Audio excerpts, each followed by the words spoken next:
짧다면 짧고 길다면 긴 바울의 목회 경험을 통해서 지금 데살로니가 교회 성도들에게 주는 권면이 이어지고 있는 것을 보게 되어집니다. 우리가 첫 번째는 성령을 소멸하지 말아라. 그러니까 성령의 은사는 마지막 때가 들어갈수록 우리가 간절히 사모해야 된다는 거죠. 왜냐하면 우리가 성령의 도움이 없이는 우리는 성령의 열매도 맺을 수 없고 하나님의 일을 온전히 할 수 없기 때문이다 라고 하는 거예요. 오전에 제가 잠깐 이야기했습니다마는 그 신남국의 목사가 구속이 됐다. 2015년도 이분들이 사기죄로 그때도 2년 그리고 법정유예 3년을 받아가지고 그때도 이제 실형을 받아서 유죄 판결이 있어요. 근데 그때 보면 이분이 그 아들이 간질병에 걸렸는데 그거는 의사도 못 고치고 나밖에 못 고칩니다. 우리가 이제 구분을 해야 되겠죠. 진짜와 가짜로 구별할 때에 나밖에 못 고쳐 이거 가짜예요, 그죠? 자기가 고치는 게 아니잖아요. 하나님이 고치시는 건데. 아멘. 그리고 7,100만 원을 뜯어갔어요. 내가 고쳐줄 테니까 공짜로 안 된다. 그래가지고 최하 500만 원 해가지고 계속 돈을 달라는 거예요. 7,100만 원을 주고 6개월 지났는데 아들이 하나도 안 고쳐지는 거예요. 그래서 이분이 그때서 이제 내가 사기를 당했구나. 그래가지고 고발을 했어요, 그죠? 그랬더니 이제 이분만 그런 게 아니라 여러 사람이 당했던 거예요. 그래가지고 이제 한 사람이 아니고 막 여러 사람이 이제 해가지고 이제 결국에 이제 이 유죄 판결을 받았습니다만 이분이 이번에는 그 성도들을 때려가지고 감금을 하고 때려가지고 젊은 부부가 유산을 하고 그랬는데 그 결국에 이제 이 1년 이제 지난번에는 집행유예 3년을 받았지 이번에는 법정구속에 내가 1년을 받았는데 어쨌든 우리가 참 보면 진짜와 가짜를 구별해야 돼요. 성령의 은사를 우리가 사모해야 되지만 우리가 분별력을 가져야 됩니다. 그 다음에 두 번째 예언을 멸시하지 말라. 그리고 우리가 이 예언이 은사로서의 예언과 그리고 직분자로서의 예언자가 있었는데 예언자는 어디까지냐? 성경이 완결되기 전까지는 예언자가 있었어요. 그죠? 그러니까 구약에만 있는 게 아니라 신약에도 사도행전에 보니까 빌립의 네 딸은 예언자로 하는 자였다. 그러니까 사도행전에는 아직 성경이 완결되기 전이기 때문에 성경이 완결되기 전까지는 하나님이 예언자를 썼다는 거예요. 그러나 성경 66권이 종결된 다음에는 하나님이 예언자를 안 세워요. 그렇죠? 그리고 뭐예요? 지금 은사로서의 예언의 은사를 주신 거예요. 근데 우리가 알아야 될 것은 은사는 한 번 주어지면 영원히 내 것이 아니에요. 그렇죠? 우리가 이거 혼돈하면 안 돼요. 하나님이 은사를 내게 줬는데 하나님의 뜻대로 사용을 내가 안 하면 은사를 어떻게 다시 걷어가시는 거예요. 그러니까 20년 동안 은사 사역을 했다. 그래도 이 사람이 하나님 뜻이 안 되게 사용 못해 하나님이 걷어가시고 뭐만 남는 거예요? 노하우만 남아. 노하우만. 그러니까 정말 성령님이 역사하는 게 아니고 자기 노련한 경험으로 이렇게 하는 거죠. 그래서 때려 맞추기식이 되는 거예요. 우리가 분명히 구분을 해야 됩니다. 그리고 세 번째 오늘 본문의 21절에 보면 범사에 헤아려 좋은 것을 취하라. 원문을 보면 그렇죠? 판타 그죠? 모든 일에 그 말이죠. 그죠? 모든 일에 범사에 그 말이죠. 그죠? 대 그리고 독히 마제테 분별하라 그 말이죠. 너희는 분별하라. 토 칼론 그 좋은 것이죠. 좋은 것. 그리고 카테 케테 잡으라 취하라. 명령어예요. 그렇죠? 너희는 취하라 잡으라. 그러니까 번역하면 그 말이죠. 그렇죠? 너희는 범사에 분별하라. 그리고 그 좋은 것을 취하라. 자기 것으로 삼으라 그 말이에요. 삼으라. 그러니까 여기 지금 두 단어가 나오는데 하나는 뭡니까? 분별과 취하라는 말이죠. 우리가 분별과 비판을 혼돈할 때가 있어요. 성경은 예수님이 너희는 비판하지 말라 그랬잖아요. 그죠? 그러니까 너희가 그 비판하는 비판으로 너도 비판을 받을 것이다 그랬죠. 비판하면 안 돼요. 그런데 성경은 뭐예요? 분별하라고 그랬잖아요. 여기 보세요. 그죠? 분별하라. 그러면 분별과 비판이 다른 뜻이라는 걸 우리가 알 수 있겠죠. 분별은 뭐예요? 옳고 그름을 구분하는 거예요. 구분하는 거예요. 이게 맞는지 틀리는 것인지를 구분하라는 거죠. 그렇죠? 그러니까 진짜인지 가짜인지 선한 일인지 악한 일인지를 구분해야 돼요. 그러니까 이것은 성도가 마땅히 해야 될 자세이지만은 비판은 뭐예요? 목적이 달라. 목적이. 비판은 뭐예요? 상대방을 깎아내리기 위한 목적을 가지고 하기 때문에 예수님도 비판하지 마라 라고 말씀했던 거죠. 근데 우리가 비판과 분별을 자꾸 이렇게 헷갈리니까 그죠. 사람들이 분별도 비판인 줄로 알 때가 있는데 그것은 분명히 다른 것이다 라는 겁니다. 그래서 성도는 모든 일에 분별을 해야 된다는 거죠. 그래서 분별하는 이유가 뭐냐? 좋은 것이라면 어떻게 해서 적극적으로 취하는 수도가 있어야 돼요. 그러니까 닮아가야 된다는 거예요. 아, 이게 지금 옳구나. 이게 하나님이 원하는군이다 라고 우리가 깨달았으면 어떻게 해야 돼요? 그것을 내가 하려고 애를 써야 된다는 거예요. 그러니까 하나님이 내게 은혜를 주시면 그 은혜에 취해가지고 그냥 가만히 있으면 안 된다는 거죠. 하나님의 은혜가 내게 주어졌으면 그 은혜를 우리가 적극적으로 활용을 해가지고 일해야 돼. 그래서 열매를 맺어야죠.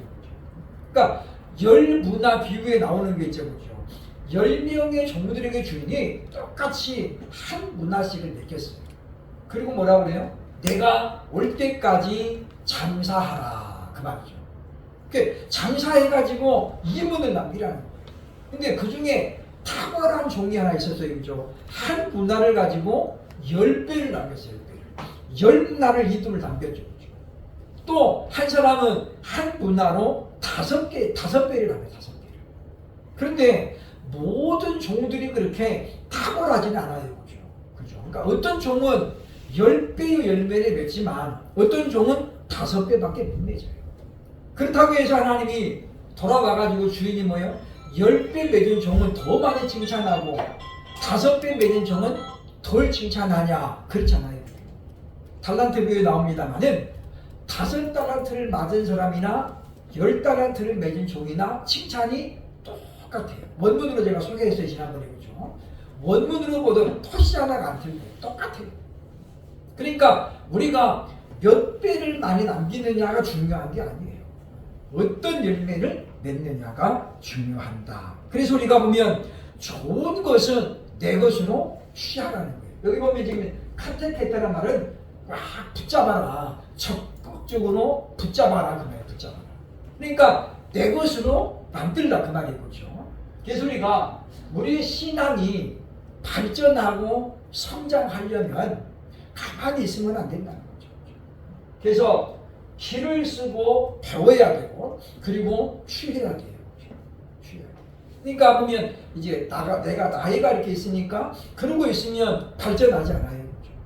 그래도 꾸준히 또 신문화를 배우고 뭔가를 자꾸 내가 접해야 내 실력도 늘고 기력이 향상이 된다라고 하는 것입니다.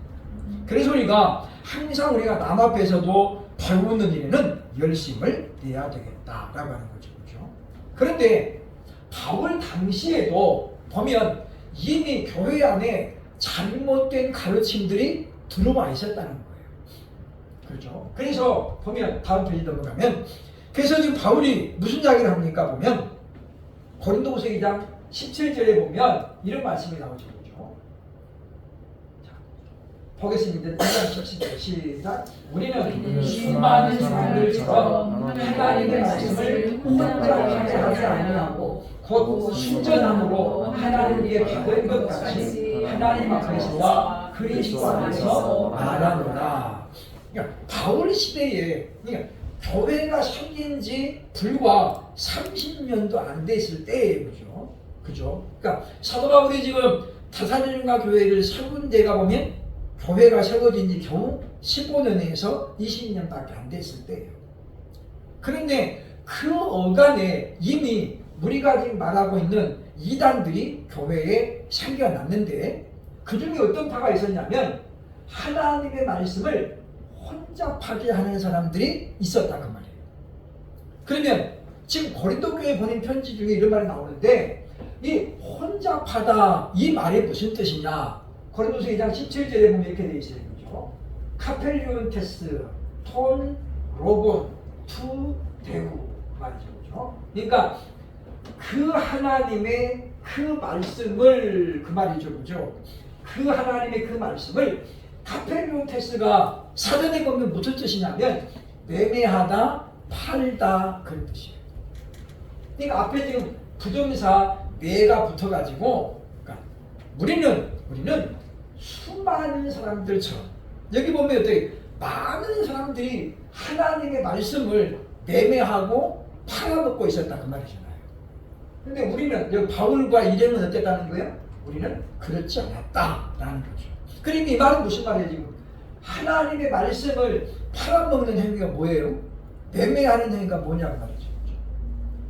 말씀을 하나님의 말씀을 자신의 어떤 생계 유지 도구로 쓰는 사람들이 많이 있었다 그 말이에요. 그러니까 뭐 하나 내가 깨달았으면 하나님이 은혜로 깨닫게 해주신 건데 그거 가지고 뭐예요? 돈벌이 했다는 거예요.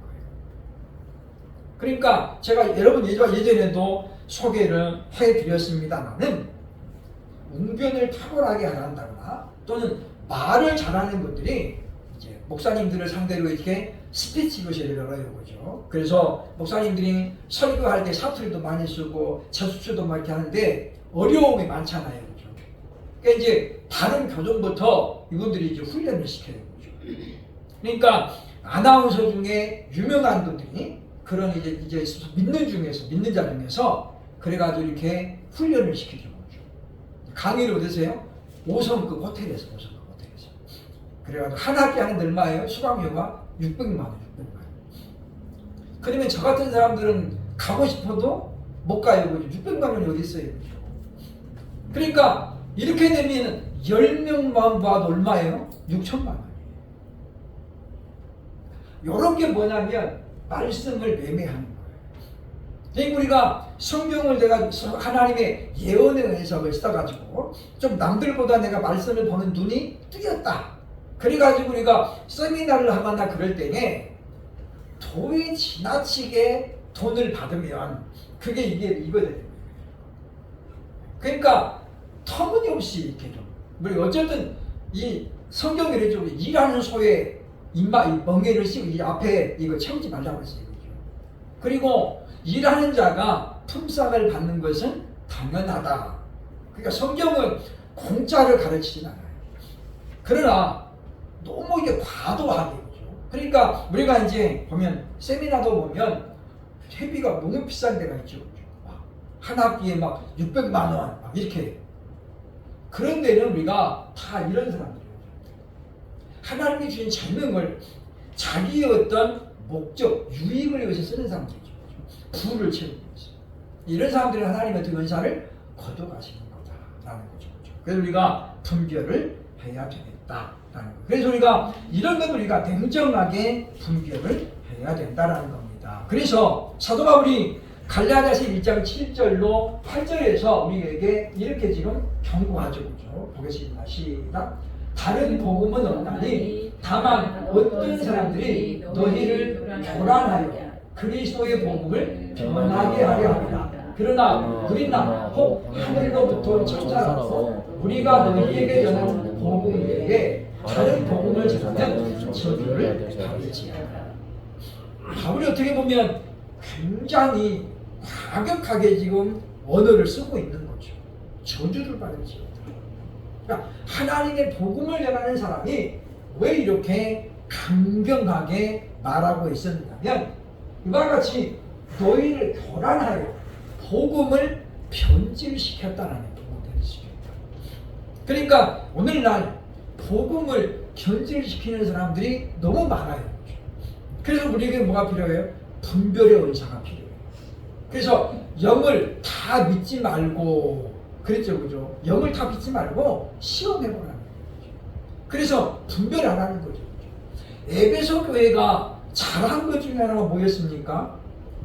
계시록 2장 1절로 7절까지에 에베소 교회에 대한 편지가 나오는데 이 에베소 교회가 처음 사랑을 잃어버렸기 때문에 책망을 받았지만 에베소 교회가 잘한 것이 있었어요. 그게 뭐예요? 가짜를 시험해가지고 드러낸 거예요. 자칭 사도의 내가 사도입니다. 그래가지고 들어온 사람들을 점검해가지고 그 사람의 정체를 폭로해가지고 어떻게 쫓아냈다는 거예요. 그런 가짜들이 발 못 붙이도록 만든 게 뭐예요? 에베소 교회였어요. 그러니까 복음에 반듯하게 서면 말씀으로 무장하면 진리의 말씀으로 무장하기 때문에 우리가 진짜와 가짜를 구분할 수 있는데 그렇지 못하면 어떻게 우리가 진짜와 가짜를 구분하지 못하고 혼돈한다는 거죠. 그래서 사람들이 위장을 해요. 그죠? 선한 일, 봉사하는 일 열심히 하면 그게 그분의 본 모습인 줄 알아요. 그런데 뭐요? 사실은 보니까 그분이 그것은 일부의 모습이었던 거예요. 그러니까 신아무개란 그분도 20년 동안 베품과 봉사를 계속 강조했어요. 그리고 실제로 평택역 앞에서도 도숙자들에게 밥도 나눠주고 빵도 나눠주고 20년 그렇게 살았어요. 소문이 쫙 난 거죠. 그래서 교회가 부흥이 시작해요. 사람들이 막 좋은 일 합니다. 그래가지고 모여들기 시작한 거예요. 그래서 예배당 짓고 기도원까지 쳤어요. 그렇죠? 그리고 이제 번세계를 하는 거죠. 그래서 그 자기 입으로 그러는데 100억을 내가지고 모았다는 100억을 뭐 해가지고 그 문사해가지고. 그러니까 우리가 보면 아예 안 나왔으면 알죠, 그렇죠? 근데 귀신도 30% 40%의 능력이 있어요. 그렇잖아요. 근데 무당이 30%에 맞춘단 말이죠. 무당도. 그러니까 마귀도 전혀 능력이 없는 게 아니에요. 마귀도 능력이 있어요. 그러니까 마귀가 정상적인 교회를 무너뜨리려고 그런 사람들을 들었습니다. 그 말이에요. 그리고 우리가 보면 우리가 은사 기도 받으려면 돈 내놔 이렇게 되면 안 돼요. 그러면 그거 100% 가짜예요. 100% 가짜. 그러니까 우리가 물론 본인이 자발적으로 하나님 앞에 내가 감사해서 드리는 것은 그건 자원하는 거. 근데 뭐 이렇게 정해놓고 그분은 그랬대요 보니까 상담할 때 기본이 3만 원이에요. 3만 원. 그거 있어야 상담을 해줘.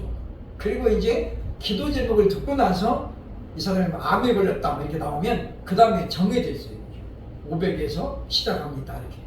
그래서 그 계약금이고 중간에 가서 얼마 또 보내주고 이렇게.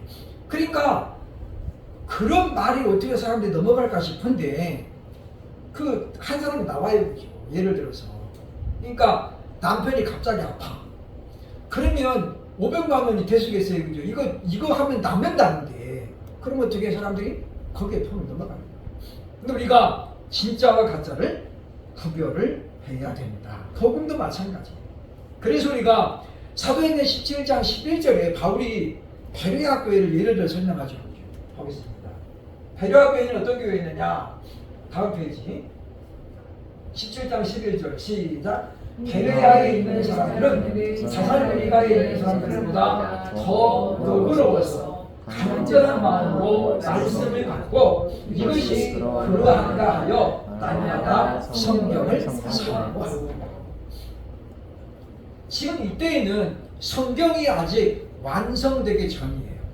즉 보면 이 데살로니가 교회에서 바울이 복음을 전할 때는 신약 성경은 아직 나오기 전이고 구약 성경만 있을 때예요.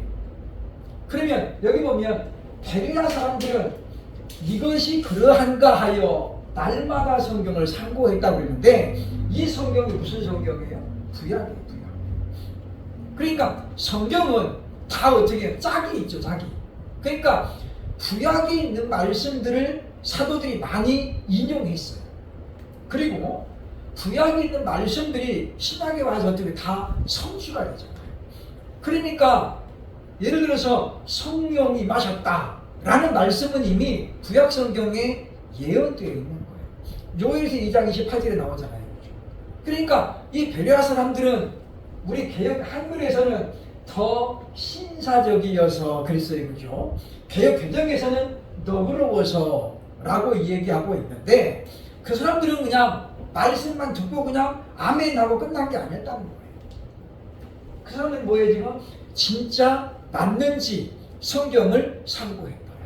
그러니까 사도들이 구약의 예언의 말씀이 이렇게 성취되었습니다 라고 하면 아멘 하고 나서 어떻게 성경을 진짜 그들이 연구했다는 거예요. 아, 요엘 선지자가 그렇게 예언한 것이 이루어졌구나. 그렇게 해서 뭐요? 확인 작업을 거쳤다는 거예요. 그러면 베레아 사람들이 평소에 의심이 많아서 그랬느냐? 그건 아니라는 거죠. 그러니까 우리들도 우리가 덮어놓고 믿는 것은 굉장히 위험해요. 왜냐하면 성경이 보급이 안 됐을 때는 어쩔 수 없었어요. 근데 지금은 집집마다 성경책 없는 집이 없어요. 그렇잖아요. 그리고 이 성경 종류가 많다 보니까 그래서 집집마다 교회 다니는 집들은 성경이 다 있단 말이죠. 우리가 어떻게 해야 돼요? 성경을 날마다 상고해요. 우리 목사님이 그냥 10배를 통해서 했는데 과연 그러한가 우리가 확인을 해봐야 돼요. 그 누구 책임이에요? 그 본인들 책임이에요. 그러니까 그런 가짜에 넘어가면 그 누구 책임이라고요? 본인들 책임이에요. 우리가 그만큼 하나님이 내게 주신 말씀을 가까이 하면서 내 스스로가 연구해가지고 그래서 뭐요? 분별하고 그리고 좋은 것은 칼군이라는 좋다 선한 건데 이건 어떻게 해요? 적극적으로 내가 취해야 된다. 그래서 바울이 지금 그 다음에 권면을 22절에서 이렇게 합니다. 악은 어떤 모양이라도 버려라. 악은 버려. 3절 보겠습니다. 세 번째면 아포판토스죠. 판토스가 지금 범사에 또 모든 일이 그 말이죠. 그러니까 모든 아포가 못못으로부터 전치사예요, 그죠? 에이두스 그다음에 포네루 앞에 캐스데 그 말이죠. 앞에 캐스데 멀리하라 버려라 그 말이죠. 그러니까 아포 못못으로부터 판토스 모든 에이두스는 뭐예요? 모양이 뭐예요? 그러니까 모든 모양으로부터 또는 뒤에 보면 뭐라고 했습니까? 포네루 악이죠. 포네루 악 모든 악으로부터 그 모양이라도 너는 어떻게 해요? 버려라. 멀리하라. 버려라. 왜냐하면 우리가 검은 것을 가까이 하면 아무리 조심해도 어떻게 해요? 묻어요. 그렇죠? 그러니까 우리가 시골에서 사람들이 이렇게 뭐 부엌에서 일을 많이 한다거나 그러면 어떻게 해요? 나중에 보면 여기도 막 새가 붙고 여기도 묻고 그러죠. 일부러 묻힌 게 아닌 거예요. 그렇죠? 하다 보면 묻게 돼 있어요. 아무리 조심해도. 그러니까 오늘 성경이 지금 뭘 이야기합니까? 악은 그 모양이라도 결과가 아니에요. 그렇죠? 모양이라도 너를 위하여 버려야 된다. 그래서 하나님의 말씀인 진리는 타협의 대상이 될 수 없다. 왜냐하면 진리이기 때문에. 그래서 하나님의 말씀은 민족과 인종과 시대를 초월해서 어떻게 해요? 항상 진리예요. 그러니까 옛날에는 이게 맞았는데 지금은 아니다. 이렇게 되면 어떻게 해요? 그건 진리가 아닌 거예요. 하나님의 말씀은 예전이나 지금이나 똑같이 진리의 말씀이죠. 사람들이 시대가 변했기 때문에 성경도 좀 고쳐야 됩니다. 라고 말하는 건 뭐예요? 하나님의 존재를 부정하는 거예요. 그죠? 하나님은 완전하신 분이잖아요. 완전하신 분을 불완전한 우리가 평가한다는 것 자체가 뭐예요? 이게 교만입니다. 그죠? 그러니까 완전한 존재가 불완전한 존재를 평가할 수 있어요. 왜? 하나님은 완전하시니까. 근데 우리는 어떻게? 우리는 불완전해요. 완전하지가 않아요. 때로 어떻게 우리가 완전해 보일 때가 있는 것이지 완전하게 보일 뿐이지 완전한 건 아니에요. 그래서 사람은 항상 잘못이 나오는 거예요.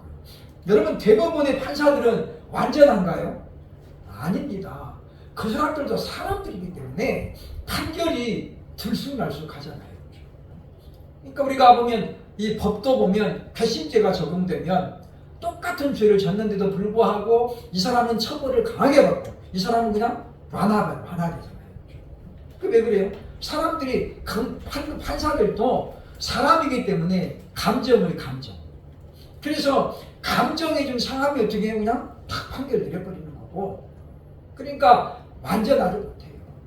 그래서 사람이 하는 일은 항상 교정이 필요하다라는 겁니다. 그렇기 때문에 우리가 보면 성경을 우리가 시대에 맞게 다시 이제 해석해야 된다라고 하는 건 뭐냐면 하나님에 대한 도전이고 우리가 그 무모하고 이야기했지만 우리는 완전하지 못해요. 불완전하고 우리는 유한한 존재죠. 하나님은 어떻게 해요? 완전하시고 무한한 분이에요. 근데 우리 한시적인 백년도 보상 우리가 영원한 하나님을 어떻게 우리가 판단하겠어요?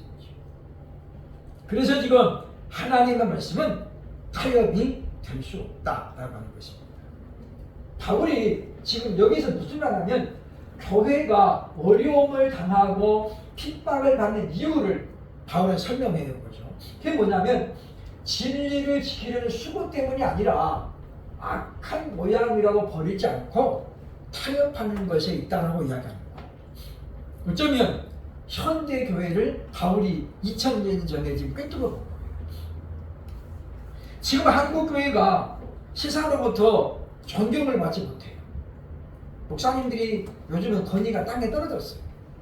그래서 밖에 나갔을 때 목사님 이렇게 하면은 목사들이 괜히 귀가 주고. 옛날 우리 고영수 목사님 그랬잖아요, 그죠? 밥 먹으러 식당에 갔는데 그 안에는 손님이 이랬다가 목사님 보더니까 목사님 그래 크게 부르더라고요. 고 목사님 포용 그대로 하면 그때 굉장히 쪽팔렸다. 쪽팔려. 아니 목사로 부르는데 왜 쪽팔려요? 그때 여의도의 조아무개 목사님이 재판에 걸려가지고 뉴스 때마다 나왔어요. 자기 공금 횡령이다 등등 막 이런 뉴스가 나와가지고 목사님들이 그때 도매금으로 취급받고 있을 때예요. 그러니까 목사님 그러니까 거기 밥 먹는 사람들이 죄다 다 쳐다보는 고목사님. 그러니까 이분이 그냥 너무 창피해가지고 갑자기 그죠. 자기는 전혀 그렇지는 않은데 그래서 뭐예요? 쪽팔렸다. 그래서 이게 지금 어떻게 보면 한국 교회의 현실이에요. 지난주에 제가 말씀드렸지만 교통경찰들도 교회 차를 끌고 가도 어떻게 해요? 음주 테스트를 한다고 하라고 한다니까요. 미국은요 절대 안 그렇습니다. 미국의 목사들은 술을 먹습니다. 우리나라보다 훨씬 개방적이라. 그럼에도 불구하고 미국에 있는 경찰들은 교회 차를 단속을 안 합니다.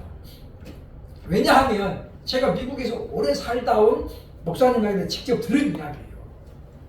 왜냐하면 혹시라도 이 목사님이 음주운전 했을까봐 그래서 검사를 안 하는 거예요. 왜요? 교회의 권위가 떨어지니까. 하나님의 영광을 가릴까봐. 그래서 이 교통경찰들이 그냥 가라고. 근데 우리나라는 거꾸로죠, 그죠? 우리나라 경찰들은 어떻게든지 목사들 망신을 주려고 목사라고 해도 테스트를 하고 그래요. 목적이 달라요. 그러니까 기독교 정신으로 세워진 나라하고 우리나라하고는 근본적으로 다르죠. 물론 믿는 자들이 그만큼 돈이 되지 못했기 때문이라고도 볼 수 있다고 하는 것입니다. 그래서 우리는 이 악은 그 모양이라도 우리가 버려야 돼요. 우리가 굉장히 조심해야 되고 그리고 신경을 써야 된다. 그러니까 교회의 사명을 잃고 본질에서 벗어나면 그게 사실은 교회가 아니에요. 그잖아요. 근데 세상은 교회를 어떻게 다 똑같이 봐요. 그러니까 신천지도 교회라고 하잖아, 그 사람들. 아니 뭐 천주교하고 개신교가 뭐가 달라? 자기들이 볼 때는 똑같은데 우리가 볼 때는 뭐요? 안 똑같잖아요.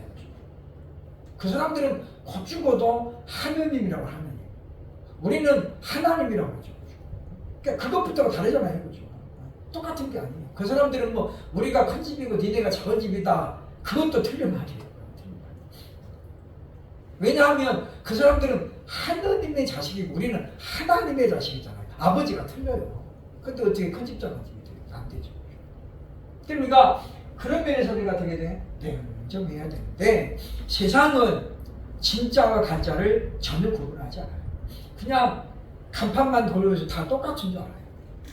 그러니까 우리 스스로가 되게 우리 거룩함을 드러내야 된다. 드러내야 돼요. 우리가 거룩함을 드러내야 된다. 아까 얘기했던 거에서 분별해가지고 우리가 선한 것은 찾아야 된다라는 겁니다. 그래서 우리가 오늘날 교회가 자꾸 이렇게 외면당하고 좋은 일을 해도 세상이 관심도 안 가져는 이유는 뭐냐면 교회가 본질과 사명을 지금 외면하기 때문입니다. 그러니까 법을 더 잘 지켜야 될 교회가 기도원을 수양 가질 때 안 지키고 그래서 뭐만 시켜요? 막 믿습니다 막 착하게도 시키고 이렇게 되니까 안 걸리게 해요. 이게 아니죠. 법을 어겨놓고 죄를 지으면 벌을 받는 것이 당연한 것인데 이거 눈 감아달라고 기도하고 이렇게 하니까 전부 다 뭐예요? 그게 그런 것들이 불법적인 기도예요. 그러니까 하나님을 범죄자로 만드는 것이 사실이죠. 그러니까 우리가 하나님 앞에 우리가 죄를 지으면 어떻게 우리가 회개하고 용서를 받아야 되는 거잖아요. 근데 자꾸 어떻게 교회가 그런 거를 외면하는 거예요. 물론 하나님께서는 내가 구하지 않았을 때도 은혜를 베풀 때가 있어요. 그죠? 있어요. 그리고 우리가 항상 바라면 안 된다는 거죠. 그래서 우리는 교회의 사명과 본질을 다시 한번 생각을 해야 되겠다라는 것입니다. 결국은 사도 바울이 2000년 전에 오늘날 현대교를 이렇게 정확하게 예상할 수 있는 뭐냐면 바울의 예상이 아니죠. 그 성령의 감동으로 성경이 기록되었다는 걸 분명히 알게 되죠. 그러니까 그 바울이 자기가 알아서 쓴 게 아니에요. 성령이 감동해서 기록을 했다라고 볼 수 있습니다. 그렇기 때문에 우리가 세상에 덕을 세우는 것과 신앙을 지키는 것이 충돌할 때 그러니까 우리 코로나 때 그렇죠. 모 교단에서는 거기서는 지침을 드렸어요. 그렇죠. 우리가 코로나 때는 주일 오후 예배, 저녁 예배, 수요 예배를 쉬자. 그래서 교총회에서 그를 다 공문을 드렸어요. 왜냐하면 교회가 코로나가 걸리면 덕이 안 되기 때문이다. 그래서 다 예배를 쉬라고 했어요. 그러면 이것이 교회가 지금 세상의 덕을 세우는 것과 신앙을 지키는 것, 예배는 신앙을 지키는 것. 이게 충돌할 때는 무엇을 따라가야 된다 그 말이죠. 그러니까 인본주의 면제 보면 어떻게 해요? 세상의 덕을 세우는 게 먼저예요. 그러나 하나님 볼 때는 뭐예요? 하나님의 뜻을 세우는 것이에요. 왜? 사람이 죽고 사는 것은 예수를 안 믿는 사람들 뭐라고 그래요? 하늘에 달려있다고 하잖아요. 그 사람들도. 근데 우리는 하나님을 믿는다고 하면서도 뭐예요? 그 말을 못 믿어요. 사람이 죽고 사는 것은 전적으로 하나님께 달려 있습니다. 성경이 뭐라고 했습니까? 참새 2마리가 한 아싸리를 팔리는 것이 하나님의 허락이 있어야 된다. 근데 우리는 뭐예요? 참새보다 훨씬 우리가 더 귀하잖아요. 그러니 우리가 사람의 생명은 전적으로 하나님께 달려있어요. 우리가 아무리 조심한다고 해서 되는 게 아니에요. 우리 낮은 데에 맞아서 안유한 목사님, 강배동에 교회가 있잖아요. 그렇죠? 이분이 처음부터 두 눈이 이런 건 아니었어요. 그렇죠? 처음에 한 눈 하나를 다쳤잖아요. 그래서 눈이 이쪽은 완전히 실명된 거예요. 근데 의사가 그랬습니다. 오른쪽 눈 다치지 않도록 항상 조심해야 됩니다. 그래서 이 사람이 어떻게 했냐면 밖에 나갈 때라든가 집에 있을 때 거의 안대라고 했어요. 안대. 잘 보이는 쪽을. 왜? 혹시라도 다칠까봐. 그래서 이게 잘 보이는 눈을 자꾸 뜨고 있어야 되는데 자꾸 가리고 다니는 거예요. 그리고 어떻게 됐어요? 이 눈이 점점 희미해지는 거예요. 그래서 어느 눈은 안 다쳤는데 실명이 된 거예요. 그러니까 여러분, 나 다니다가 다치면 안 되니까 그냥 집에 내가 꼼짝 말고 있어야지. 그러면 일찍 죽습니다.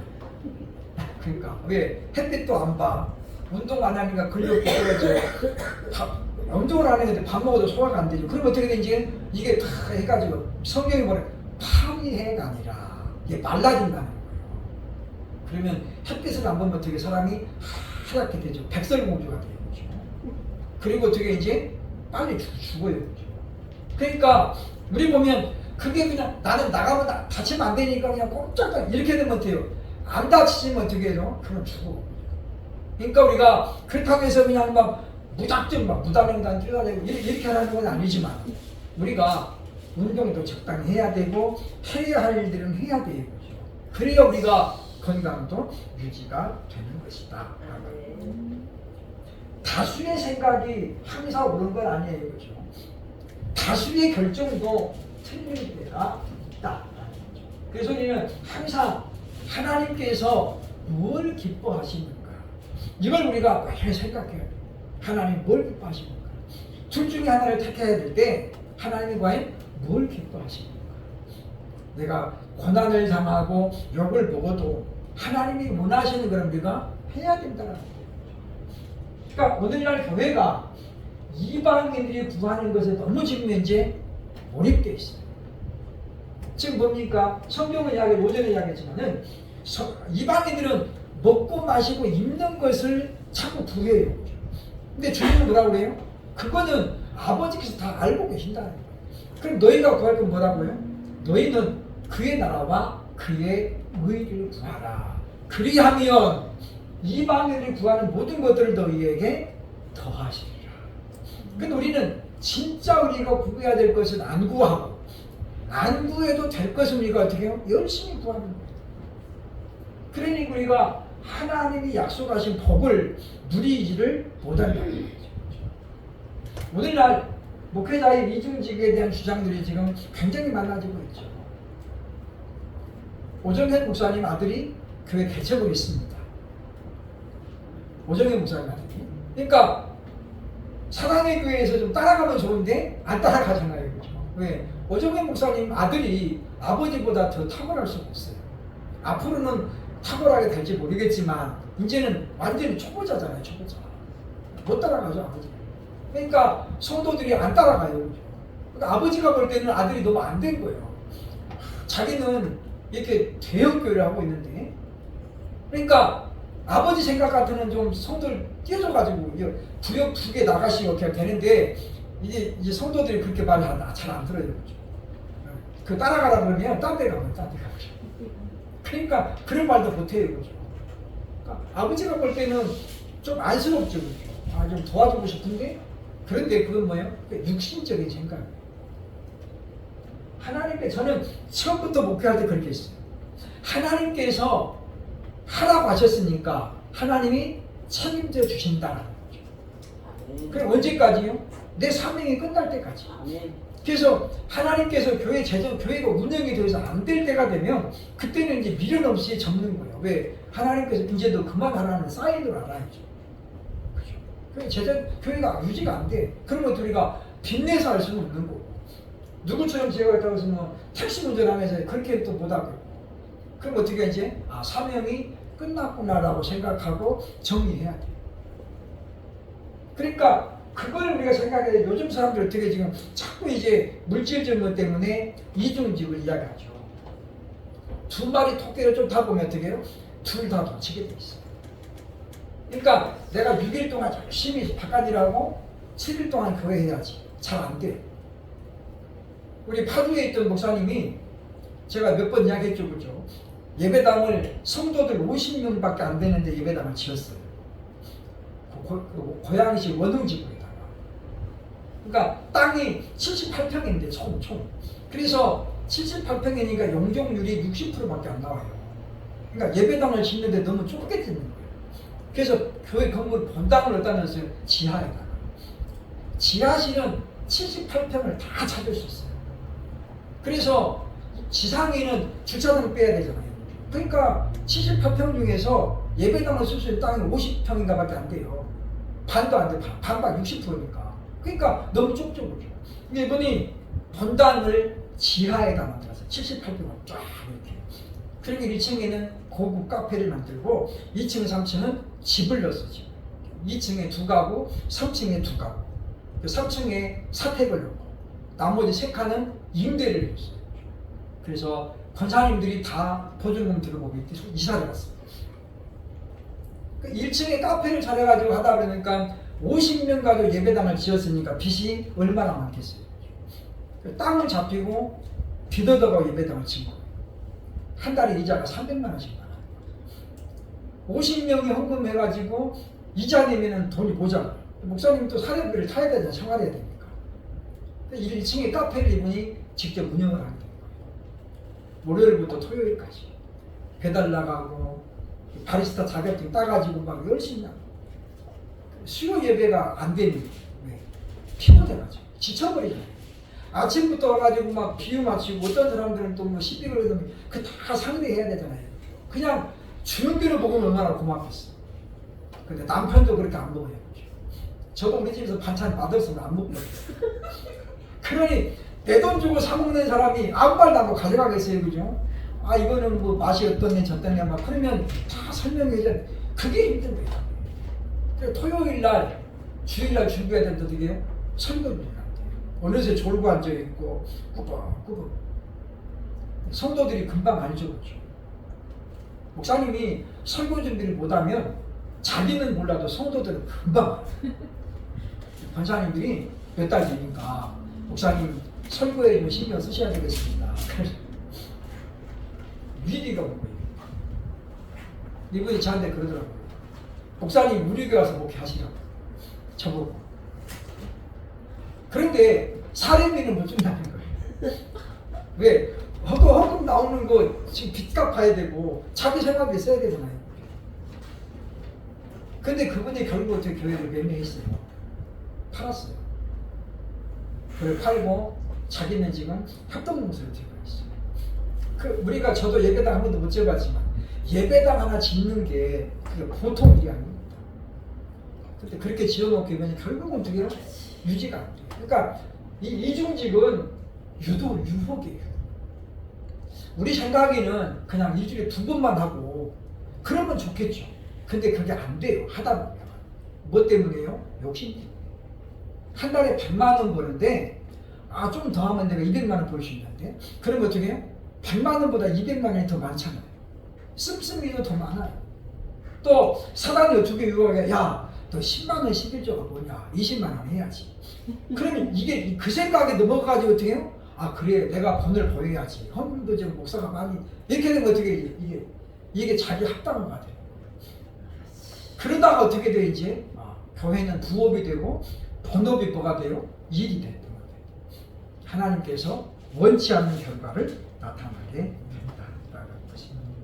그래서 마태복음 6장 24절에 예수님이 이렇게 말씀하세요. 그렇죠? 6장 24절 보겠습니다. 시작. 한 사람이 두 주인을 섬기지 못할 것이니 혹 이를 미워하고 저를 사랑하거나 혹 이를 중히 여기고 저를 경히 여깁니다. 너희가 하나님과 재물을 겸하여 섬기지 못합니다.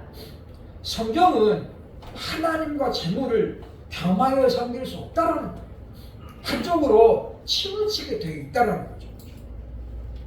근데 많은 사람들이 뭐예요? 이제 돈 맛을 알면 돈을 선택하는 거예요. 그러니까 사실 저도 그렇게 30년 동안 한 번도 그렇게 여유로웠던 적이 없었어요. 그잖아요, 그죠? 오늘도 재직했지만은 제 사례비가 여러분 보시기에 넉넉하다. 목사는 그래야 돼. 그러면 제가 할 말이 없지만 여러분 새끼 먹어도 똑같이 새끼 먹어야 되고 그잖아요, 그죠? 근데 보면 저도 그런 생각 왜 안 해봤겠어요, 그죠? 나가서 좀 다른 일 했으면 좋겠다. 근데 그게 안 되는 게 뭐예요? 제가 능력이 부족하기 때문이기도 하지만 한쪽으로 치우칠까 봐. 그러니까 그렇다고 해서 30년 살면서 막 강제로 금식한 적은 한 번도 없었어요. 하나님이 먹을 게 없어가지고 야 너 굶어라 그런 적은 없었고, 우리 장인어른이 또 때마다 또 쌀도 해줘가지고 지금은 이제 안 보내주시지만은, 그러니까 보면 하나님이 절대 하나님의 자식을 굶게 내버려 두잖아요. 그렇다고 제가 뭐 넉마주에 돼가지고 뭐 쓰레기통 줍고 그러진 않았어요. 그러니까 하나님께서 넉넉하진 않지만 항상 필요한 만큼 채워주시잖아요. 그러니까 우리는 뭐 하나님만 바라보고 해야 돼요.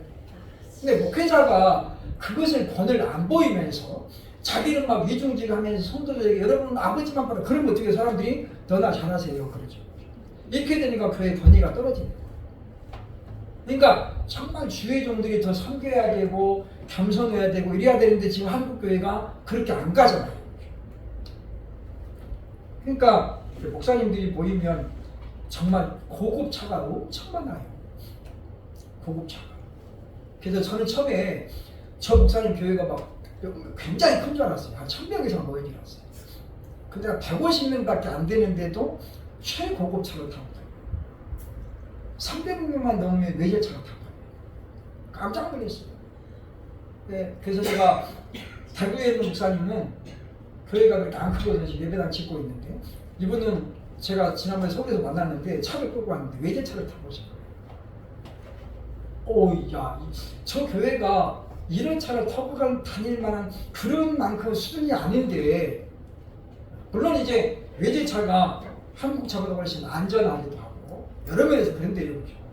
그래서 목사님이 또 운전하다 다치면 또 본의 안 되니까 그런 면도 있겠지만, 어쨌든 우리가 이런 부분들이 보면은 사실 보면 성도들에게는 상당히 위화감을 줄 수 있어요.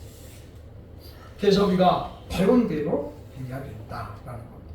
그래서 우리가 하나님 말씀을 늘 기억하면서 우리는 우리의 삶의 목적이 얼마나 잘 먹을까, 얼마나 잘 입을까, 얼마나 내가 잘 쓸까, 이것이 있으면 안 된다는 거죠. 하나님의 영광을 위해 사는 사람들은 어떻습니까? 우리가 살아도 주를 위하여 살고 죽어도 주를 위하여 죽는 사람이라고 우리 지난주 성경에 있잖아요.